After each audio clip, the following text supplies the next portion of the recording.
नमस्कार, nannies kitchen YouTube चॅनलवर तुमचं स्वागत आहे।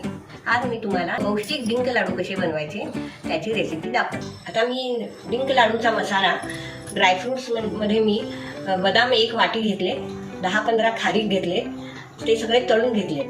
आणखीन 7-8 विलायची घेतले, अर्धा जायफळ घेतले।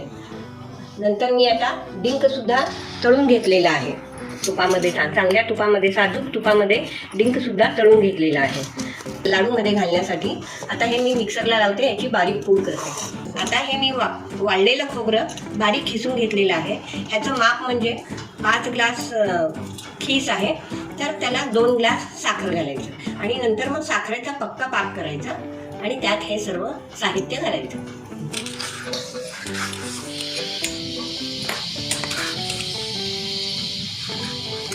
आता मी ह्या ग्लासनी 2 ग्लास साखर घेते।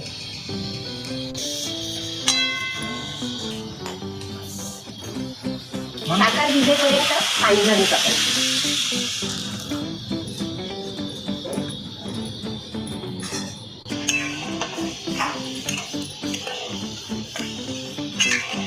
आता आपण बारीक फ्लेमवर साखर ठेवून पाक पक्का करून घेऊया।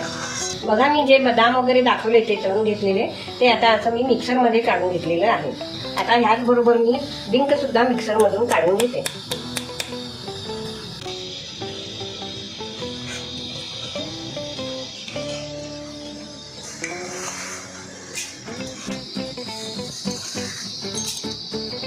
आता पहा, मी डिंक मिक्सरमध्ये घालून आले, हे 1 गिरकीमध्ये लगेच बारीक होते। हा पहा, आता डिंक सुद्धा मी बारीक करून घेतलेला आहे। आता हे सगळं पाक पक्का झाल्यानंतर त्यामध्ये आपण हे घालू शकतो। आता पाक बघायचं कसं, तर ते मी दाखवते तुम्हाला। एका ताटलीत पाणी घ्यायचं आणि हा उकळलेला पाक असा सोडून बघायचा। इथं खाली चिटकलं तर म्हणायचं की आपण पाक आपला पक्का झालाय, पाण्यात खाली चिटकायला पाहिजे।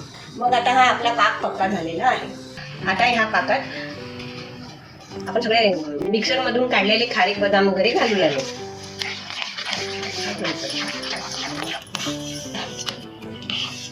ह्यात आता आपण डिंक आणि बदाम आणि पौष्टिक खारीक, आता खोबरं घालून आपण एक जीव करू।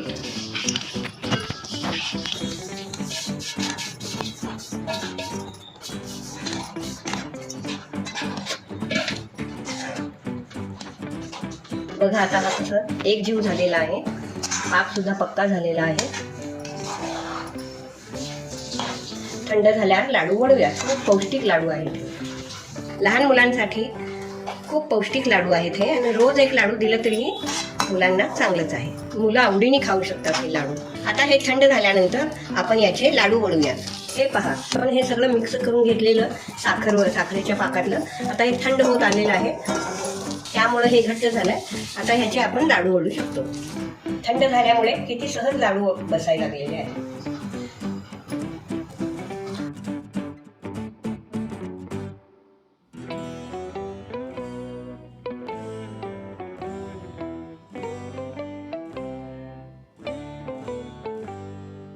हा पहा, आता खोबरं, खारीक, डिंक, बदाम पासून तयार झालेले पौष्टिक लाडू तयार।